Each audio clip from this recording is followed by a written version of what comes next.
Walang necrological service, walang eulogy, walang panalangin para sa namatay, walang anumang ritual. Napakasimple at napakasolemne. Ganito inilibing si KRD. Isang araw matapos ang libing ng tagapamahalang pangkalahatan ng Iglesia ni Cristo na si kapatid na Eranio G. Manalo, hindi pa rin malimutan ng mga dumalo at nakapanood ng mga hindi kaanib sa iglesia ang kakaiba nilang karanasan at kanilang nasaksihan. Si Agriculture Undersecretary Berna Romulo Puyat na ang tanging pagkakataong nakaharap si KRD ay nang minsang makamayan niya ito. Ngayon daw niya napagwari kung gaano kamahal ng mga kapatid sa Iglesia ni Cristo si KRD Manalo.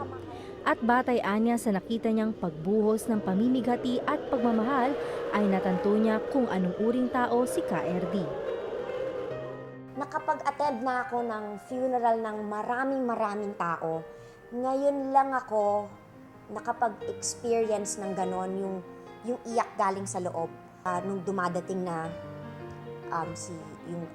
yung coffin, lahat ng tao sa taas, yung iyak talagang, yung ang sasama ng loob. Lalaki, babae, ganon lahat. Pati kami, nasa harap kami. Hindi namin mapigil na naiiyak na rin kami kasi nararamdaman namin yung kalungkutan ng buong lahat ng tao na sa tabernakulo. Nararamdaman mo, imposibleng hindi mo maramdaman. Ngayon nga naiiyak ako pag naaalala ko kasi parang nalulungkot ka rin. Dahil alam mong may nawalang doon ko lang na talagang ganong kamahal ng lahat ng tiga-iglesia si KRD. Kasi napakagaling niya, napakabait niya. Obserbasyon pa ni Undersecretary Romulo Puyat sa kasimplihan ng libing. Strike din sa akin, napakasimple. Walang nagsalita, walang arte, and yet kahit na simpleng-simple, yung pagkasimple niya, mas naging solemn, mas naging mataas. Feeling ko, I was in the presence of a king. Hari ang kasama ko. Hindi mo kailangan ng maraming kaartihan para bigyang galang ang isang hari. Yun ang naramdaman ko.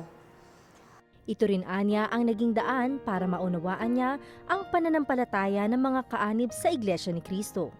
Iba pala talaga ang iglesia. Yun lang ang right after tinawagan ko lahat ng mga kaibigan ko tiga-iglesia, sabi ko, ngayon ko lang naiintindihan kung bakit iba ang Iglesia ni Cristo, iba yung pananampalataya ninyo, yung solemnity, ibang klase. Words cannot describe kung ano yung naramdaman namin at yung honor. At mapalad kami na we were able to share it not only with sila Ka Tenny and Ka Eduardo, but kasama ninyong lahat. Si dating Congressman Baby Asistro, pinanood ang libing sa telebisyon. Hindi ako nakakita ng ganong ka-time-time. He must have touched so many lives na ipinagtataka na parang may hangin dumating na hindi nila alam kung ano. Na ipinagtataka na anong ginawa nito? Bakit ganito na lang ang pagmamahal? Ganito pala siya kamahal. Sa buhay ko, hindi na ako makakita ng kamukha ng KRD. Si Mrs. Laura Salita may gustong gawin habang nakikita niya sa telebisyon ang pagluha at pamimigati ng mga kapatid sa Iglesia ni Cristo habang bumubuhos sa kanila ang malakas na ulan. Ako'y sumabaybay sa paghahatid kay KRD. Napaka-solemn, napakatahimik, subalit napakalalim ng kalungkutan na aking nakita.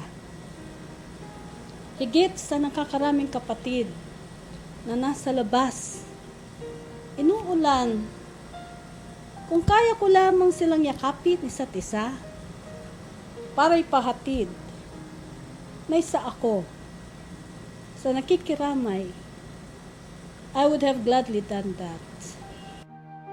Para sa iBalita, ako si Jelmy Miranda.